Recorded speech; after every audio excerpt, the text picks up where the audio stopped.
पाप को लेके खड़ा हुआ है। जब हम परमेश्वर के नजदीक नहीं आते, हम गंदे वस्त्र पहन के रखते हैं, हम परमेश्वर की स्थिति में नहीं आ रहे हैं, हम परमेश्वर के नजदीकी में नहीं आ रहे हैं। और जब आप और मैं परमेश्वर के नजदीकी में नहीं आते, तो धीरे धीरे हमारे ऊपर क्या होता है मालूम है? दोष लगाया जाता है, हमारे ऊपर पाप आ जाता है। और वो पाप कौन सा होता है मालूम है? ये कौन सा पाप है? पहला है अनाज्ञाकारिता, जो आज्ञा नहीं मानते हैं। ऐसे पाप हमारे ऊपर चिपकाए जाते हैं। हम क्या बन रहे हैं? दोषी ठहराए जा रहे हैं, क्योंकि हम कौन हैं? अनाज्ञाकारी हैं, आज्ञाकारी नहीं है। ना तो पास्टर के, ना परमेश्वर के, ना अपने माता पिता के, ना अपने घर के लोगों के। इसलिए हम क्या हो जाते हैं? दोषी ठहरते हैं। और शैतान क्या करेगा? क्या करेगा शैतान? दोष लगाएगा, प्रभु ये आज्ञाकारी नहीं है, ये तेरे स्वर्ग में नहीं जाएगा, कुछ नहीं है इसके पास में। फिर कौन सा पाप लगेगा? ये फिर नशे में भी आ जाएंगे। क्या हो रहा है ये? नशा पहले थोड़ी सी पिएगा, फिर थोड़ा सा और थोड़ी ज्यादा हो जाएगा, फिर ना लत लगने लग जाएगी। फिर यार दोस्त थोड़ा सा भी अगर छोटे मुंह भी बोल देंगे ना, ये क्या, चल चल चल चल चल, फिर वो पी के ही आएंगे। नशा, बीड़ी, तंबाकू, जर्दा, गुटखा, पता नहीं और तरह तरह के जितने भी पुड़िया पाड़िया खाने वाले सब तरह के नशे, पाप, ये आपको दोषी ठहराएंगे, आपकी धार्मिकता को खत्म करेंगे। क्यों? क्योंकि हमने जो अय्यूब में पढ़ा है ना, हम धर्म में ठपे नहीं हैं, हम धर्म में ठपे नहीं हैं। इसलिए तो खुदा के लोगों, अगला जो दोष लगेगा क्या है? ये ईर्ष्या। ईर्ष्या करते हैं, कुछ नहीं है किसी को देखकर, वो हमारे ऊपर क्या हो जाएगा? लेबल लग जाएगा। हमारी धार्मिकता कहाँ है? अंदर दिखाई दे रहा है? नहीं दिखाई दे रहा आपको, आप थोड़ा दिख लो, आगे बाहर आ जाओ। तो धार्मिकता क्या है? हमें सुरक्षित करती है। धार्मिकता में क्या करती है मालूम है? सुरक्षित करती है। पर हम धार्मिकता में नहीं जी रहे, धार्मिकता में नहीं चल रहे, धार्मिकता धर्म के योग्य कार्य नहीं कर रहे। अनाज्ञाकारिता है, नशा है, ईर्ष्या करते हैं, और क्या करते हैं मालूम है? बिना प्रेम के, प्रेम नहीं दिखाते, किसी को प्रेम नहीं दिखाते। प्रेम तो है और हाथ में छुरी भी है, गले लगाया पीठ के पीछे छुरी भी। ऐसा प्रेम नहीं प्रभु कहता, ऐसा प्रेम नहीं कहता। प्रेम पवित्र प्रेम कहता है कि तुम दूसरों के पापों को क्या कर दो? माफ कर दो, क्षमा कर दो। प्रेम गलतियां नहीं ढूंढता, प्रेम खुदा के लोगों बुराई नहीं करता।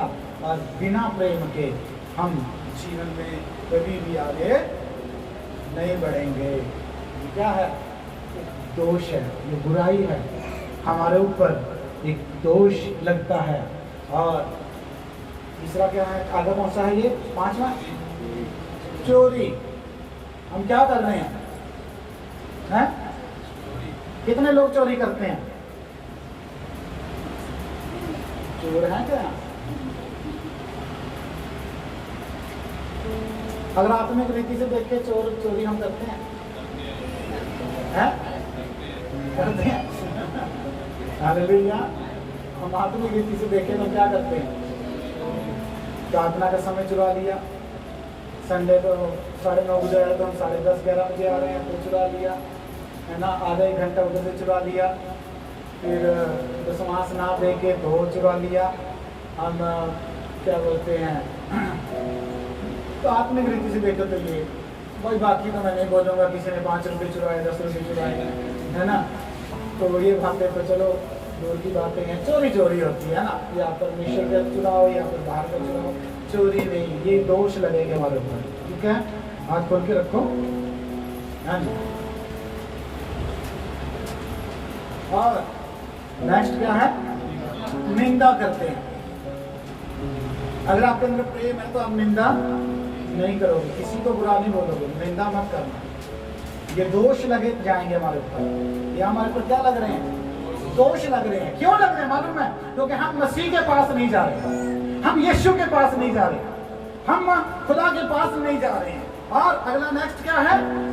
झगड़ा। क्योंकि हम आज्ञाकारी नहीं है, नशा करते, ईर्ष्या करते बिना प्रेम के, तो फिर क्रोध तो आएगा ही, झगड़ा हो गई, तो हम झगड़ालू बनते हैं। क्या बनते हैं हम? झगड़ालू बनते हैं। कहाँ लगाऊं भाई? क्या हो गया? हम खत्म। क्या है? कड़वाहट। कड़वाहट क्या होती है? मन में पाप रखे, बुरा रखे, किसी के विरोध में कड़वाहट फैलाते रहते हैं ना, माफ नहीं करते हैं। ठीक है, अब बोला करो, आप लोग सब मेरे से बड़े बड़े शाणे हो। अब लास्ट क्या है? घमंडी।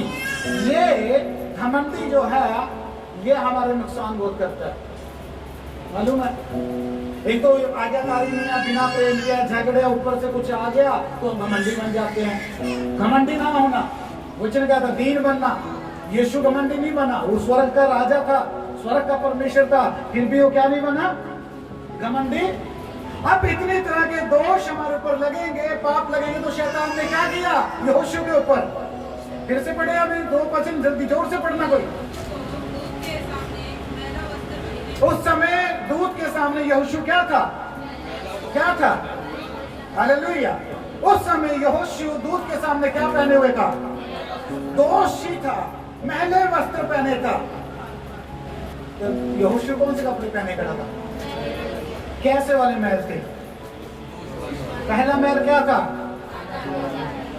फिर क्या था? फिर क्या था? फिर क्या था? फिर ये क्या था? फिर ये क्या था? ऐसे वाले मैले जिसके अंदर दाग लगे हुए हैं, खुदा के लोगों वो मैले वस्त्र पहने खड़ा हुआ था और शैतान दोष लगा रहा था। अगर आप खुदा के लोगों विश्वास में चलना चाहते हैं, धार्मिकता का जीवन जीना चाहते हैं, तो अपने इन मैल को उतारना पड़ेगा। हालेलुया। और ये मैल उतरेगा तब जब आप परमेश्वर के नजदीक जाओगे। आप परमेश्वर के ध्यान से सभी ध्यान दें। हालेलुया। हम ईर्ष्या, क्रोध, ऐसी चीजों के दाग लगा के खड़े हुए हैं और मैले छितरे पाए खड़े हुए हैं। हमारी धार्मिकता अधार्मिकता में बदल गई है। क्यों? क्योंकि हम परमेश्वर से दूर हैं, परमेश्वर के नजदीक में नहीं आ रहे हैं। अगर इसको खल लिया, साफ वस्त्र पहनने होंगे, ये दाग हटाने होंगे, तो इसे क्या करना पड़ेगा? परमेश्वर की स्थिति में आना पड़ेगा। परमेश्वर की स्थिति में आके क्या करना पड़ेगा? छिपना पड़ेगा। ले परमेश्वर की स्थिति में क्या करना पड़ेगा? इसको छिपना पड़ेगा, छिपना पड़ेगा।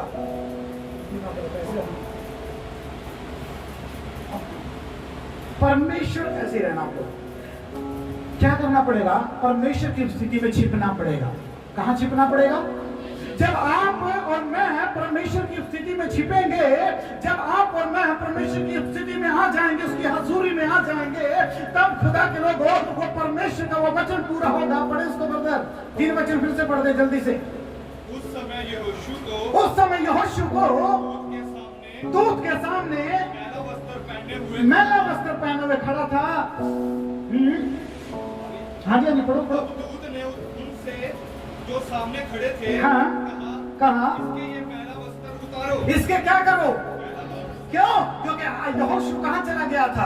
परमेश्वर की स्थिति में चला गया था। जब आप और मैं परमेश्वर की स्थिति में जाएंगे तो आपके वस्त्र उतारे जाएंगे, आपका मैल उतार दिया जाएगा, आपकी अधार्मिकता को खत्म कर दिया जाएगा, आपकी ईर्ष्या, आपकी निंदा, आपका क्रोध को खत्म कर दिया जाएगा। और जब आप आएंगे तो कुछ नया बन के आएंगे। हालेलुया। देख मैंने क्या कर दिया है। जब हम परमेश्वर के पास में जब आते हैं तो क्या करते हैं?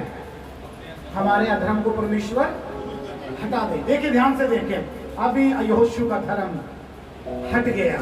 Hallelujah, hallelujah. इसके मैले दाग वाले वस्त्रों को उतार दिया गया है। बैठ जाए, आप लोग बैठ जाए। उतार दिया गया है और खुदा के लोगों इसे व्हाइट वस्त्र पहना दिए गए हैं, इसको श्वेत वस्त्र पहना दिए गए हैं, क्योंकि वो मैले चितरे वस्त्रों को क्या कर दिया है? क्योंकि ये परमेश्वर की स्थिति में आगे छिप गया। और खुदा के लोगों वचन कहता है, परमेश्वर ने क्या कहा? कहते इसके मैले वस्त्र उतार दो। उतार दिए। आपके और मेरे मैले वस्त्र क्या कर दिए जाएंगे? क्या कर दिए जाएंगे? उतार दिए जाएंगे। आगे पढ़े उसको। यही ना ना।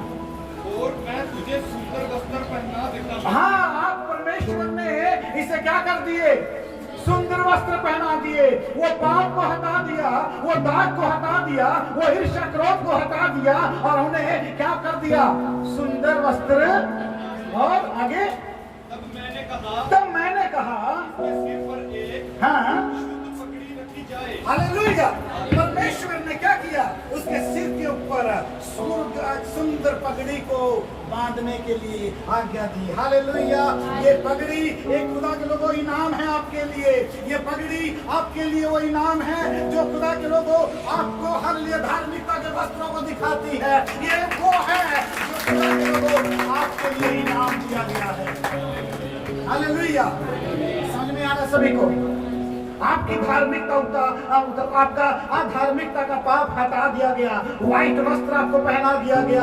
आपके सिर के ऊपर पगड़ी पहना दी गई। आपको खुदा ने रिस्पेक्ट दी है। जब आप परमेश्वर की हजूरी में आओगे, जब आप परमेश्वर की हजूरी में छिप जाओगे, तो आपके मैले वस्त्र उतार के पवित्रता के वस्त्र, धार्मिकता की पगड़ी आपको पहनाएंगे। और ये आदर का वो मुकुट है जो इनाम के रूप में आपके लिए रखा गया है। Hallelujah, hallelujah. ये है परमेश्वर के नजदीक आना। यहोशू पे तो शैतान दोष लगा रहा था। आप भी ध्यान देना खुदा के लोगों, आपके ऊपर ये छोटे छोटे पाप जो वचन कहता, छोटी छोटी लोमड़ियां पकड़ लो, छोटी छोटी गलतियों को दूर किया करो, छोटे छोटे पाप को दूर हटाया करो, तभी ये व्हाइट श्वेत पगड़ी आपको पहनाई जाएगी, श्वेत वस्त्र पहनाए जाएंगे और आप धर्मी गिने जाओगे। हालेलुया। ये किसको दिखा रही है? व्हाइट धार्मिकता को। अब ये धार्मिकता में क्या हो गया है? ढक गया है। हालेलुया।